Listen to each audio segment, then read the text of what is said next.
Modi energy लिमिटेडले वैशाख 19 गतेदेखि सर्वसाधारण अर्थात् जनरल पब्लिकहरूको लागि आइपिओ निष्कासन तथा बिक्री खुल्ला गरेको छ। कम्पनीले जारी पुँजी 2 अर्ब 90 करोड रुपैयाँको 25% का दरले हुन आउने 72 करोड 50 लाख रुपैयाँ बराबरको 72 लाख 50 हजार किता सेयर निष्कासनमा ल्याएको हो।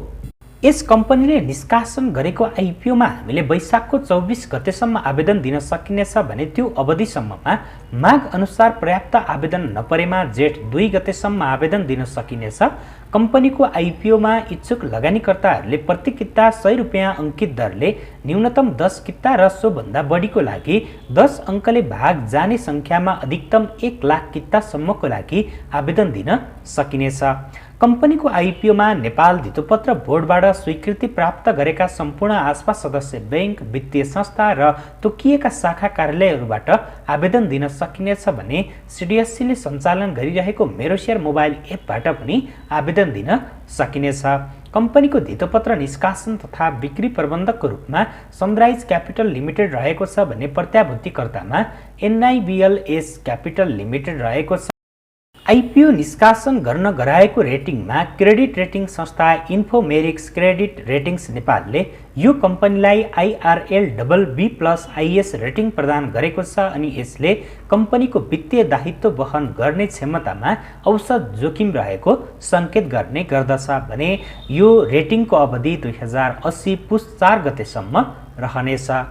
मोदी इनर्जी लिमिटेड 2053 कार्तिकको 16 गते मनाङ ट्रेड लिङ्क्स प्रालीको रूपमा स्थापना भई 2074 जेठ 14 गते मोदी इनर्जी प्रालीमा परिणत भएको थियो अनि कम्पनी ऐन 2063 अनुसार कम्पनी रजिस्टरको कार्यालयमा 2075 असारको 7 गतेदेखि भने मोदी इनर्जी लिमिटेडमा परिणत भई कारोबार गर्दै आइरहेको छ।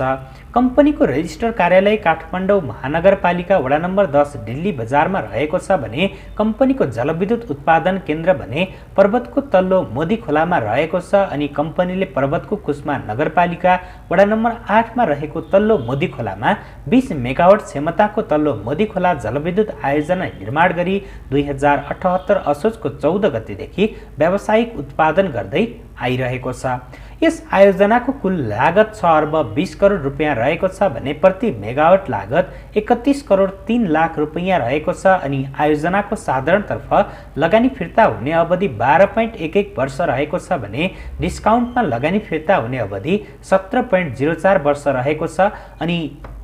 कम्पनीले प्रबन्धपत्रमा भएको व्यवस्था अनुसार जारी पुँजी 2 अर्ब 90 करोड रुपैयाँको 10% आयोजना प्रभावित स्थानीय र त्यसैगरी 15% सर्वसाधारणको लागि गरी 25% ले हुन आउने 72 करोड 50 लाख रुपैयाँ बराबरको 72 लाख 50 हजार किता सेयर निष्कासनमा ल्याएको हो अनि हाल कम्पनीको चुक्ता पुँजी 2 अर्ब 17 करोड 50 लाख रुपैयाँ रहेको छ भने सर्वसाधारणलाई 72 करोड 50 लाख रुपैयाँ बराबरको सेयर निष्कासन गरिसकेपछि कम्पनीको चुक्ता पुँजी 2 अर्ब 90 करोड रुपैयाँ पुर्याउन सेयर निष्कासन गर्नु परेको भनेर जानकारी गराएको छ अनि यो कम्पनीको आइपिओ निष्कासनबाट सङ्कलन भएको 72 करोड 50 लाख रुपैयाँ सबै ऋण भुक्तानी गर्न प्रयोग गरिने पनि यस कम्पनीले जानकारी गराएको र त्यसैगरी चालु आर्थिक वर्ष अर्थात् 2079-80 को अन्त्यसम्ममा कम्पनी 36 करोड भन्दा बढी नोक्सानीमा रहने प्रक्षेपण गरेको छ भने गत आर्थिक वर्षको अन्त्यसम्म पनि कम्पनी 26 करोड 89 लाख 84 हजार रुपैयाँ नोक्सानीमा रहेको थियो। तपाईहरुले टेबलमा पनि देख्न सक्नुहुन्छ प्रति शेयर नेटवर्थ, प्रति शेयर आम्दानी र सञ्चित नाफा नोक्सान देखाइएको छ जसमा प्रति शेयर नेटवर्थ हामीले 75-76 मा 93.66 देख्न सक्थ्यौं भने 76-77 मा 93.18 हुन पुगेको छ, 77-78 मा 92.57 रहेको छ भने 78-79 मा 87.63 रहेको छ अनि 79-80 मा 87.56 देख्न सकिन्छ भने 80-81 मा 87.72 र 81-82 मा 89.10 पुग्ने भनेर प्रक्षेपण गरेको छ।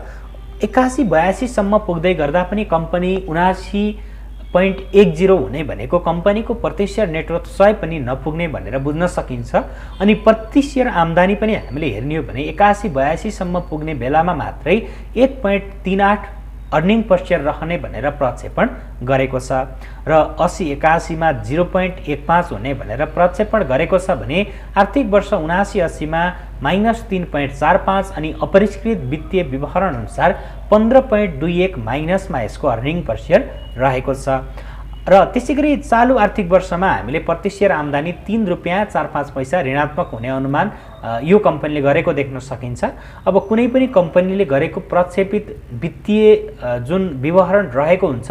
त्यो धेरै जसो कम्पनीको हकमा पूरा नभएको देखिरहेका छौं भनेपछि हामीले यो कम्पनीको हकमा पनि यसले गरेको प्रक्षेपण पूरा नहुन पनि सक्छ अथवा यो भन्दा अझै नाजुक हुन पनि सक्छ भनेर अपेक्षा राख्न सकिन्छ भने यो भन्दा केही राम्रो निकाल्न सक्छ भन्ने पनि अपेक्षा राख्न सकिन्छ। प्रक्षेपित डाटा भनेको ठ्याक्कै यही नै हुन्छ भनेर चाहिँ भन्न सकिदैन, त्यसलाई अन्य कुराले पनि प्रभाव पारिरहेको हुन्छ। अनि कम्पनीको पुँजी संरचना हेर्ने हो भने अहिलेको अधिकृत पुँजी र जारी पुँजी दुवै 2 अर्ब 90 करोड रुपैयाँ रहेको छ अनि चुक्ता पुँजी 2 अर्ब 17 करोड 50 लाख रुपैयाँ रहेको छ भने कम्पनीले आयोजना प्रभावित स्थानीय बासिन्दा, सर्वसाधारण वैदेशिक रोजगारीमा रहेका नेपालीहरू, कर्मचारी तथा सामूहिक लगानीको सहितको लागि आइपिओ 72 करोड 50 लाख रुपैयाँ बराबरको बाँडफाँड गरिसकेपछि चुक्ता पुँजी 2 अर्ब 90 करोड रुपैयाँ पुग्नेछ भने आइपिओ निष्कासनपछि कम्पनीको सेयर स्वामित्व संस्थापकको 75% र सर्वसाधारणको 25%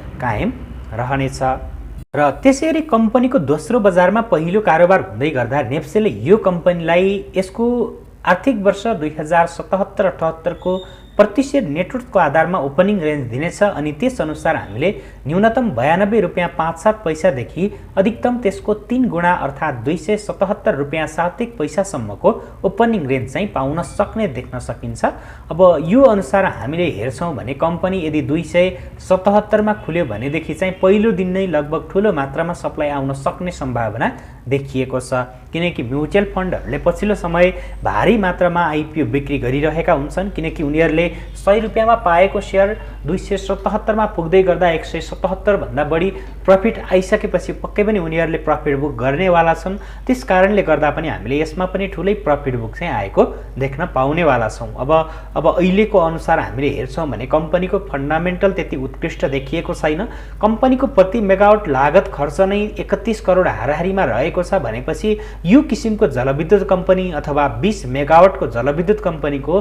प्रति मेगावाट लागत खर्च कमसे कम पनि हामीले 20 करोड भन्दा कम भएको हुनुपर्ने अथवा 20 भन्दा कम भएकोमा चाहिँ हामीले राम्रो मान्नुपर्ने थियो। तर यो सरकारी कम्पनीहरु जस्तो अलिकति बढी लागत खर्च चाहिँ यसमा देखिएको छ। त्यसकारणले गर्दा पनि हामीले यसको फन्डामेन्टल त्यति स्ट्रङ देख्न सकिरहेका छैनौं। कम्पनीले 1 मेगावाट विद्युत उत्पादन गर्नको लागि 31 करोड भन्दा बढी रकम खर्च गरिरहेको छ भनेपछि कम्पनीको वित्तीय अवस्था कस्तो छ भन्ने कुराको बारेमा हामीले सोझै जानकारी पाउन सकिन्छ। त्यसकारणले गर्दा यस कम्पनीबाट हामीले लङ टर्ममा त्यस्तो उत्कृष्ट रिटर्नको आश चाहिँ नगर्दा पनि हुन्छ अथवा कम्पनीले भविष्यमा त लगानीकर्ताहरूलाई देला तर तत्कालै 3-4 आर्थिक वर्षको लागि हामीले यस कम्पनीबाट राम्रो बोनस सेयरको आश चाहिँ नगर्दा पनि हुन्छ, किनकि आर्थिक वर्ष 81-82 मा मात्रै कम्पनीको 89% नेटवर्थ पुग्ने भनेर प्रक्षेपण गरेको छ अनि त्यति बेला चाहिँ यसको